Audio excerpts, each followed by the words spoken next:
Defensa de la tradición.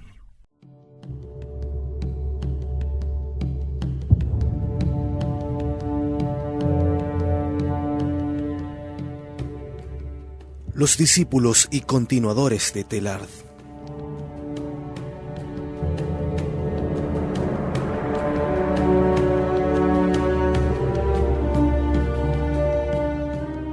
Teilhard de Chardin está muerto y enterrado desde hace tiempo. El teilhardismo, en cambio, se mantiene en perfecto estado. Con la Revolución Vaticana, Teilhard obtuvo no solo el derecho de ciudadanía, sino el trono de monarca absoluto en los medios eclesiásticos influyentes. Aunque sus primeros libros destilaban veneno en dosis más o menos homeopáticas, las últimas lo verían a mares. Las primeras publicaciones pasaban de mano en mano entre los amigos. Cuando fue atacado, sus amigos hicieron coro para disculpar a ese mártir de la buena causa. Aprovecharon la ocasión para injuriar a sus opositores e inyectar más evolucionismo teilhardiano en las venas de los lectores ingenuos. De Lubac, aunque negaba ser teilhardiano, fue su mayor protector y promotor antes y después de la admonición romana. Ya hemos señalado también a von Balthasar, quien se volcó seriamente a las doctrinas de su amigo. Aun cuando en 1919 Blondel se había escandalizado de las afirmaciones exageradas de una acción demasiado naturalista y física de Cristo en el mundo, mantuvo no obstante una gran admiración por este amigo de sus amigos.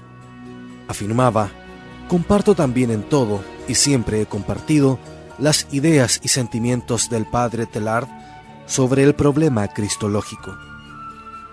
Solo queda añadir algunas palabras sobre la generación siguiente.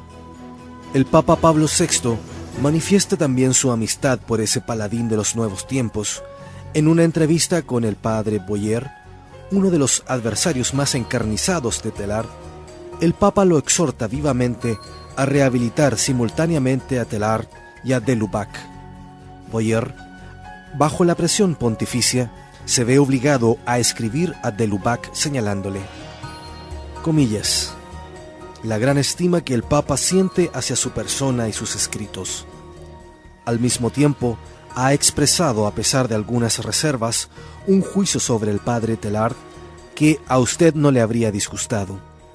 Mis reflexiones me han llevado a pensar, pues, que en ese congreso debería haber una ponencia sobre nuestro tema que fuese favorable al pensamiento del padre Teilhard de Chardin.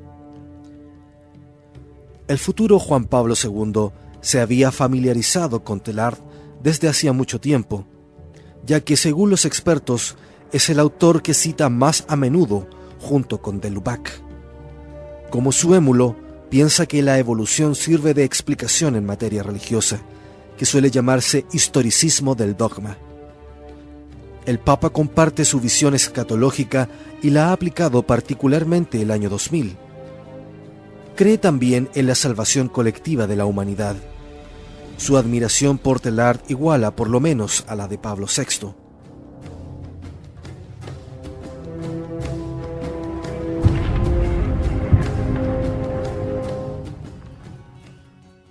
En 1981, con motivo del centenario del nacimiento de Teilhard, Juan Pablo II envió una carta al Instituto Católico de París, que, según el artículo denominado La Sapiencia de la Croce, de junio de 1996, mostraba una actitud de la Santa Sede que le era bastante favorable y que disipaba así los temores difundidos por teólogos de inusual falta de inteligencia y gran agresividad, y exaltaba la maravillosa repercusión de sus investigaciones, al mismo tiempo que el brillo de su personalidad y la riqueza de su pensamiento. En este mismo artículo, Teilhard era definido como un hombre cautivado por Cristo en lo más profundo de su ser, solícito por honrar a la vez a la fe y a la razón, respondiendo así, casi con anticipación, al llamamiento de Juan Pablo II. La teología de Teilhard se sitúa en la línea del modernismo panteísta de los Schleiermacher, los Loisy y los Tyrrell. Tiene su mismo desprecio por la razón. Sacrifica los dogmas más fundamentales de la fe católica el pecado original, Dios y el Salvador.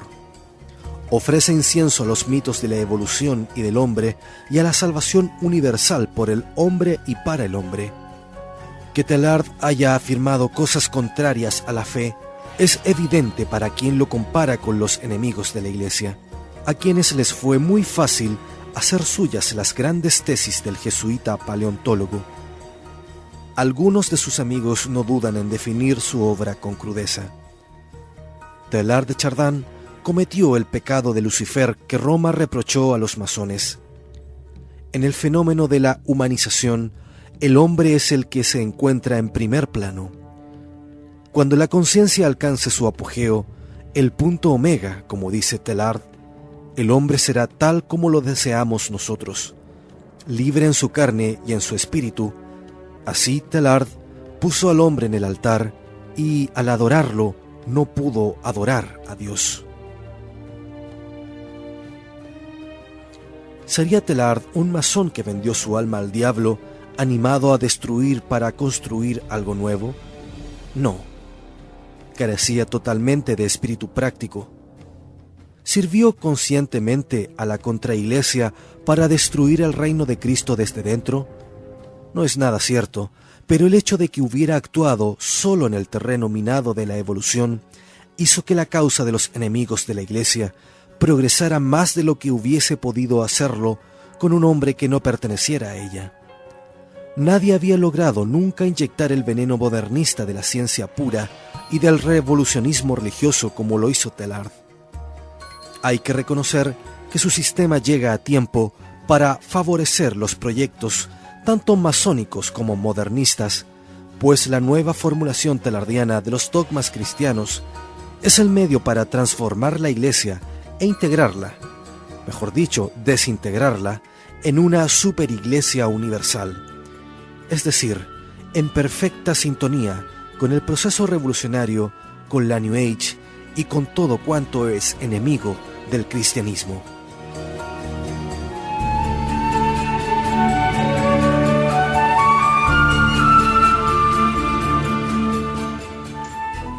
Al conocer la nefasta obra de Teilhard de Chardin y saber de su influencia en los últimos papas, podemos comprender con una nueva luz el porqué de la situación de nuestra Iglesia.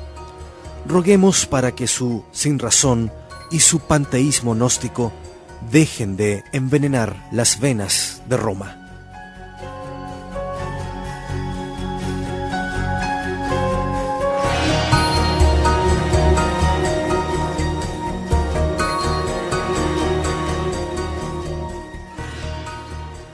En nuestro próximo capítulo estudiaremos el existencialismo ecologista de Heidegger. Muchas gracias, queridos auditores de Convicción Radio. Les invitamos a estar permanentemente en defensa de la tradición.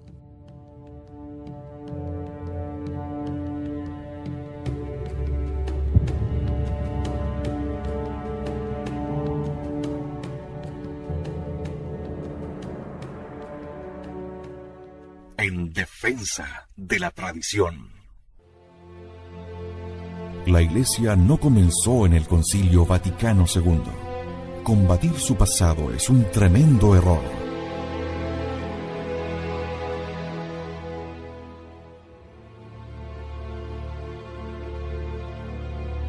En defensa de la tradición, nos dedicamos a demostrar el terrible daño que ha producido el abandono de la tradición de la Iglesia.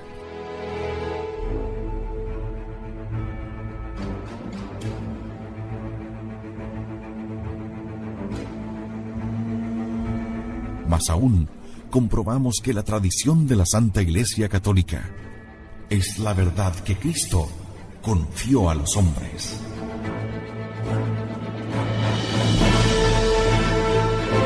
En defensa de la tradición. En Convicción Radio.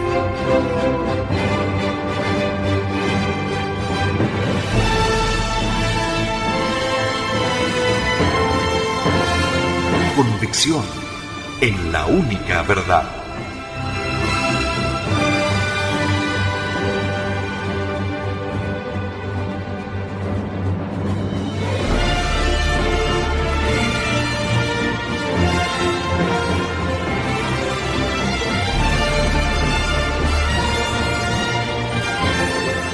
porque la Santa Iglesia Católica Apostólica Romana es la única iglesia de nuestro Señor Jesucristo,